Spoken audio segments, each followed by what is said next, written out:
I have always worked kitchen jobs. I also had always been really fascinated with the meat industry, kind of from a distance. So when I was sort of looking to stay in food but try to figure out a way to sort of pivot into something else, that's where I sort of got the idea that like maybe getting into butchering would be a cool thing to do. My name is Anna Gibala. I am the owner of Moonbelly Meat Company, and my home is Durham, North Carolina.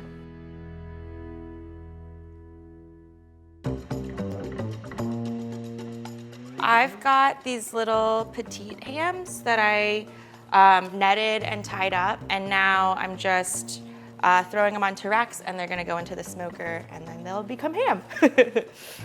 I grew up in North Carolina, and my dad was really into hunting, and he would do all of the processing and butchering of venison at home. I have so many vivid memories growing up. We had a little jungle gym in the backyard that had monkey bars on it. And so he would use that as to do hanging butchery essentially and do all of the processing there. In 2015, my partner and I moved to the Bay Area, and just sort of the first job that I got when I was there was a whole animal butcher shop and sandwich shop. So I started there on the line and had sort of expressed I would love to learn, and they were very welcoming and open to, if you want to come in on your days off, we'll teach you whatever you want to learn. I would go over there once or twice a week, and they would show me how to break pigs down, how to make sausage. And after about 6 months of doing that, it ended up that they had a full-time position open up, and then just continued to work on learning and trying to gain more experience within the meat industry.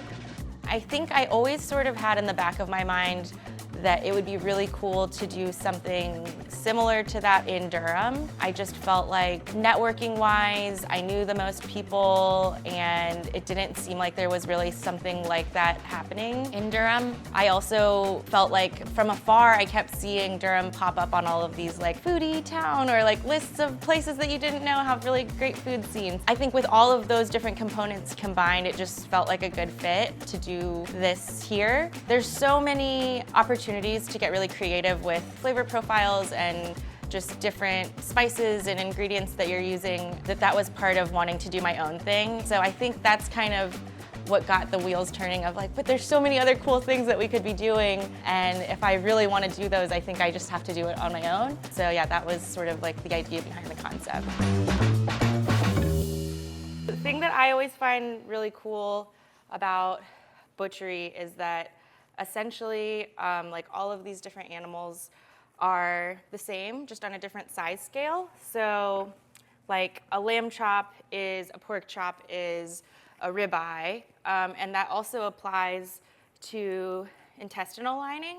And now we're just gonna get going with the stuffing. It's good to always go a little bit on the looser side too, because as we twist this into links, they're ultimately gonna get tighter, but you can't make them looser. Go on the looser end during this part. A lot of good noises. So Moonbelly is very rooted in the concept and practice of whole animal butchery. I only work with pork right now to make different uniquely flavored sausages and charcuterie, bacon, hams, and to really hone into on the whole animal side of things. I try to make dog treats out of the skin. I'll use the bones for broth. The belly skin I make pork rinds out of. Just in terms of efficacy and really trying to focus on environmental sustainability, whole animal is sort of the way to go with that because you're utilizing as much of the animal as possible. I think that oftentimes, especially with smaller specialty butcher shops, it can feel a little bit of an intimidating space. There's just certain cuts that you're not going to be familiar with. If you don't know, it can be really overwhelming. If walking in well, where is a flat iron? What's a velvet steak? I've never heard of any of these. Even the marketing and branding with a lot of places, it's very intimidating with a cleaver. Also pretty male dominated as far as the whole industry goes. So I really wanted to be very conscious of that. So hopefully that comes across with even just the name of the company, and yeah, having it not be in a black and white, here's a big cleaver and scary meat stuff.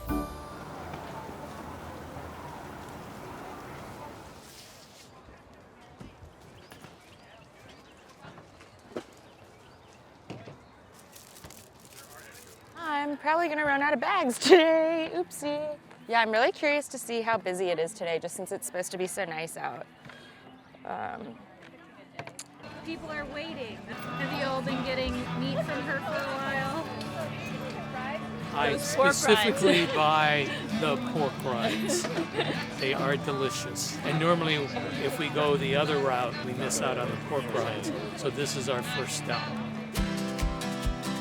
I currently don't have any kind of like brick and mortar or storefront. I'm only selling through the Durham Farmers Market. Interactions with customers at the farmers market, people are definitely pretty engaging, and that's like my favorite part of all of it, is to just really be able to talk through things with people, and sort of that's an opportunity to explain like the idea behind whole animal butchery and like why that's so important, because it all, yeah, still kind of comes back to that idea of sustainability. Welcome. I have aprons up here if y'all want to grab one of those. I teach classes here at the kitchen where I prep everything.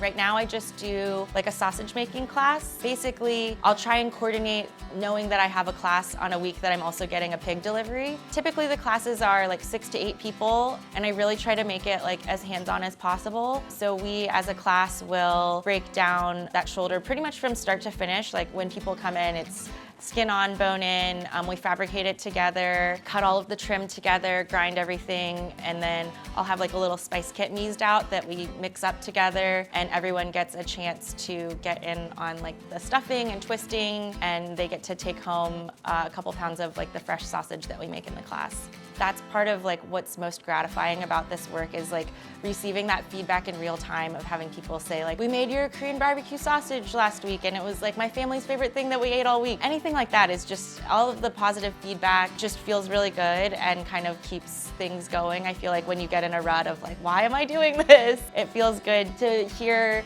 that people are appreciating the work that you do is really important.